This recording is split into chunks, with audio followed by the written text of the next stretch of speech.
Hello, friends, and welcome back to the Juicebox Podcast.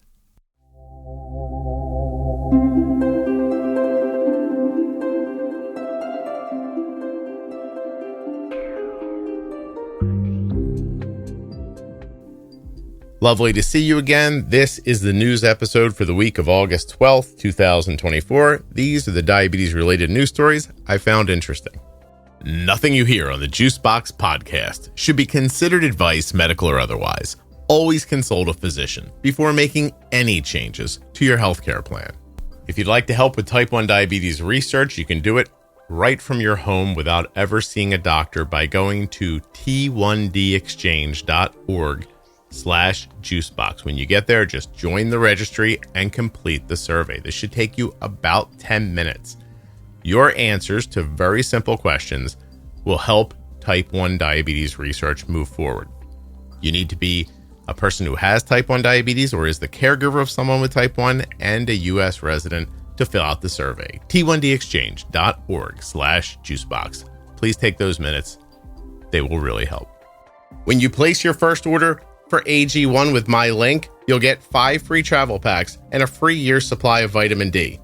drinkag1.com/juicebox. This episode of the Juicebox Podcast is sponsored by Eversense. The Eversense CGM is more convenient, requiring only one sensor every 6 months. It offers more flexibility with its easy on, easy off smart transmitter, and allows you to take a break when needed. EversenseCGM.com/juicebox. Hey everyone. I did some recording on this file earlier in the week, but then found this news, which I'm moving to the front, which doesn't mean that the stuff at the back's not important, but it's going to sound a little disjointed after this part's over. You'll understand why in a second.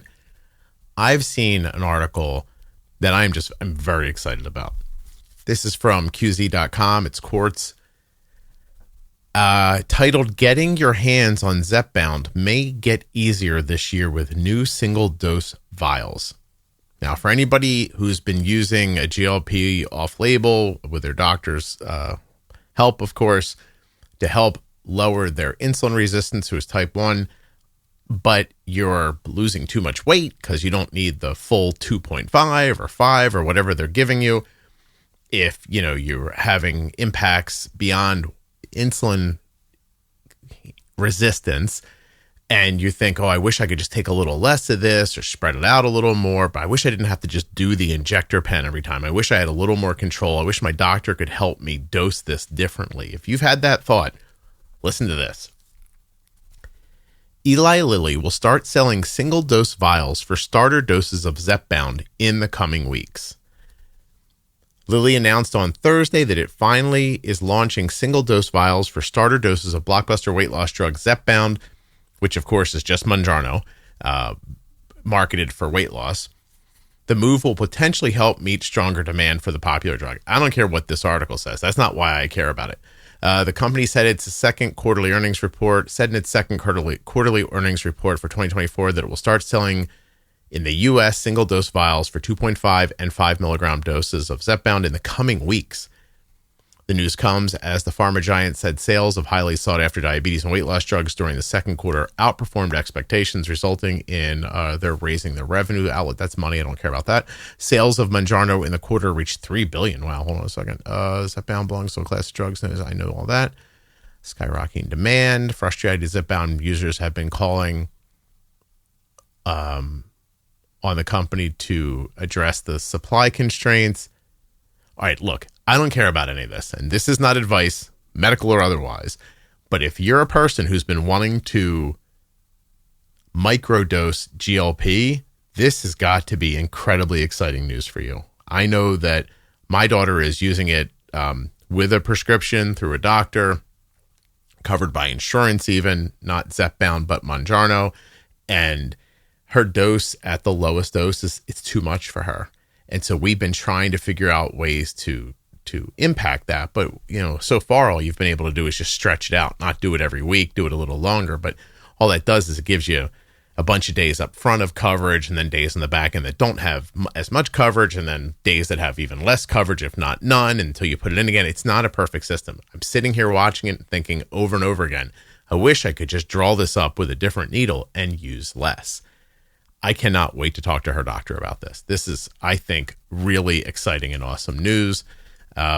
Once again, the single-dose vials of Zepbound introduced by Eli Lilly are available in 2.5 and 5 milligram doses.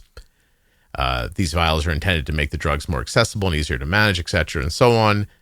That's it. The article is called Getting Your Hands on Zepbound May Get Easier This Year with New Single-Dose Vials. Go ahead and Google it.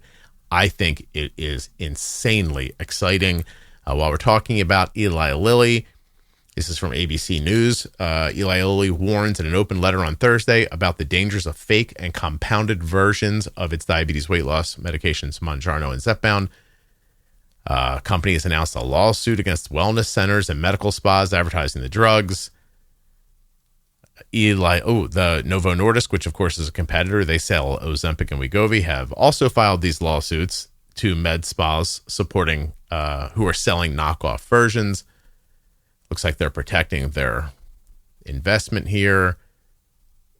And the warning from Eli Lilly says the company is deeply concerned about the proliferation of online sales of fake versions of its products, and that people should never put products labeled research purposes only and not for human consumption into their bodies. That's just good advice no matter what. Anyway, that's a thing. Go ahead and check that out if you want. ABC News, Eli Lilly warns about dangers of fake and counterfeit Mounjaro and Zepbound. And now the rest of this episode is going to be, it'll feel disjointed for a half a second because I recorded that stuff first, but just get past. The podcast is sponsored today by Eversense CGM. EversenseCGM.com/juicebox. With Eversense, there's no need for frequent sensor changes. No more sensors falling off, fewer failed sensors, and less skin irritations. And that means more comfort. With Eversense, you only need one sensor insertion every 6 months, and there's no need for constant sensor changes, which means less hassle. There's also no need to carry extra sensors with you, so that's less stuff to worry about. And you can say goodbye to unexpected disruptions from sensors falling off or being knocked off because the Eversense CGM is implantable and the sensor stays comfortably in place for 6 months. The Eversense sensor is incredibly durable. And of course, that means fewer frequent unexpected sensor errors that happen before the end of the suggested wear time. But what do you really want to know about? Accuracy. The Eversense CGM performs exceptionally over its 6-month life. If you'd like more details or are interested in getting started, use my link, eversensecgm.com/juicebox. I'll be telling you a lot more about Eversense this year, so make sure you pay attention to upcoming advertisements. There you'll learn about the implantable sensor, the smart transmitter, and their mobile application. The Eversense CGM lasts up to 6 months, eliminating the hassle and discomfort of frequent sensor insertions. Simply put, it makes managing your diabetes so much easier. eversensecgm.com/juicebox. Let's take a look at the news for the week of August 12th, 2024. What do we have here? Want to start simple? Looks like, oh my gosh, how do you say this? Umia? Is that it? Omeo University. This is in Sweden. It's spelled U-M-E and then it has a funny A with a hat. Anyway, they've done a little study. And research has uncovered that there's a potential link between type 2 diabetes and Alzheimer's disease. The study found that high blood sugar levels may hinder the body's ability to clear beta amyloid proteins, which are associated with Alzheimer's. This, of course, suggests that better blood sugar management could reduce the risk of developing Alzheimer's.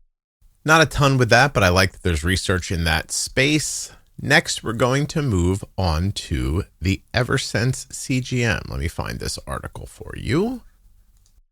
And I'm going to finish up here by telling you about 2 trials that I learned about through Diatribe. First one is a new trial for that tests Ozempic for kidney disease in type 1s. Trial name Let's see. Trial of semaglutide for diabetic kidney disease in type 1s. I may have talked about this one before, but I wanted to put it out there again if I haven't. Researchers are recruiting 60 adults with type 1 diabetes and kidney disease for the trial. Participants will either receive Ozempic or a placebo. At the end of the 26-week trial, participants will undergo an MRI scan to measure how much oxygen is delivered to the kidneys and used by kidney cells. Kidney oxygenation is an important indicator in kidney function. I'm reading directly from Diatribe, by the way. Researchers will also measure UACR, an estimated glomerular filtration rate. Measures the amount of protein in the urine. This is interesting. You should Google this and find it at Diatribe. Interested participants, you have to be 18 years old and have been diagnosed with type 1 diabetes for at least 5 years, have an A1C under 9%, have a UACR of at least 30 mgg, and an EGFR of at least 45 milliliters per minute. And then it says 45 milliliters minute, 1.73 M2. I'm sure if you have that, you know what that is. And are you stable doses of blood pressure and cholesterol? Wait. Are you on stable doses of blood pressure and cholesterol lowering medications? People who have had recent diabetic ketoacidosis or a history of pancreatitis are not eligible for the study. There's a full list of inclusions. Anyway, this is cool. If you Google new trial tests, Ozempic for kidney disease and type 1 diabetes, you're going to come to it. I'm actually going to test that for you to let you know. That will definitely take you to the Diatribe article about it. Go ahead and take a look. I think that's pretty cool if you need it. And another study, again from Diatribe, new study test. I got it from their website. They're not doing the study. New study tests liver targeting insulin in type 1 diabetes. If you're an adult who has type 1 diabetes, you may be eligible to participate. Trial name is Phase 2B trial comparing HDV insulin Lispro to insulin Lispro in adults with type 1 diabetes receiving insulin Degludec OPTI2. Wow, who named that one? Trial sponsor is Diasum Pharmaceuticals. A study researching whether administering a liver targeting insulin called HDVL insulin will improve glycemic control by reducing nocturnal hypoglycemia while maintaining or improving HbA1c in people living with type 1 diabetes. How does the trial work? Researchers are recruiting roughly 230 adults with type 1 diabetes, ages 18 to 79, who are on multiple daily injections. Participants will be randomized in either receiving the insulin Lispro or insulin, or the HDVL insulin Lispro in combination with basal insulin Tresiba. All participants will wear a continuous glucose monitor. The entire trial will run 8 months, inclusive of a screening and follow-up periods. This trial will include a screening period of up to 3 weeks, a run-in period of 2 weeks to assess eligibility and to transition to use of the insulin, etc., in the CGM, 12-week dose optimization period, a 13-week maintenance period, and a 2-week transition follow-up period. Wow. 18 to 79, type 1, with a confirmed blood C-peptide result of negative 0.6 or less than 0.6. You have to have been on insulin for 6 months or willing to use the designated CGM device and forego an insulin pump or automated insulin delivery system through the duration of the study. You need an A1C reading between 6.5 and 9, and you need to be using a total daily insulin dose that is 1.25 units per kilogram per day or less. People who have used weight loss medications, dietary supplements for weight loss, or glucose lowering medications outside of insulin 30 days prior to the study are not eligible. Sounds like if you're using a GLP, you ain't going to be in it. If you're interested, Google new study test liver targeted insulin in type 1 diabetes. And I have one more thing for you. I don't know if this is news or not, but it's a press release. And I think it's exciting and a little telling. Beta Bionics, who of course made the iLet pump, is announcing that they've reached their 10,000th. Oh my God, the 10th. I'm tired. I don't want to be judged over this, but I'm not going to edit this out. Anyway, they've got 10,000 people using the iLet pump. Again, this is a press release, so grain of salt, because I don't usually think companies say things that are bad about themselves in press releases, but I don't see anything bad here. I just see an announcement pretty quickly. They got 10,000 people on iLet. I think that's a pretty interesting milestone. Beta Bionics, a commercially staged medical technology company, proudly announced the 10,000th patient start on the iLet Bionic Pancreas. Significant milestone, marks a major step towards the company's mission to alleviate blah, blah, blah. iLet, in case you don't know, and this is from the writing here, but I think it's important to say, the first FDA-cleared autonomous closed-loop insulin delivery device designed to be both easier and prescribed for healthcare professionals, etc., for prescribers and for patients. So if you don't know anything about iLet, I have a couple of episodes about it. It is a pump that you just tell it it's breakfast and I'm having a meal that is, I forget, there's 3 distinctions: smaller than usual, average, or larger than usual, or it's lunch. And smaller, average, larger. Episode 934 and episode 1217 so far is iLet content. And we have more coming. We have some iLet users on the recording schedule. So anyway, congratulations to Beta Bionics for hitting 10,000. That's pretty awesome.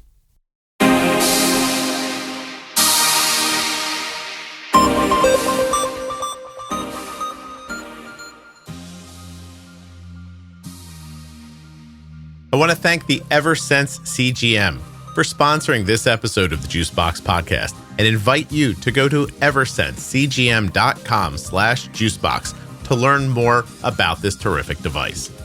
You can head over now and just absorb everything that the website has to offer, and that way you'll know if Eversense. Okay, well, here we are at the end of the episode. You're still with me? Thank you. I really do appreciate that. What else could you do for me?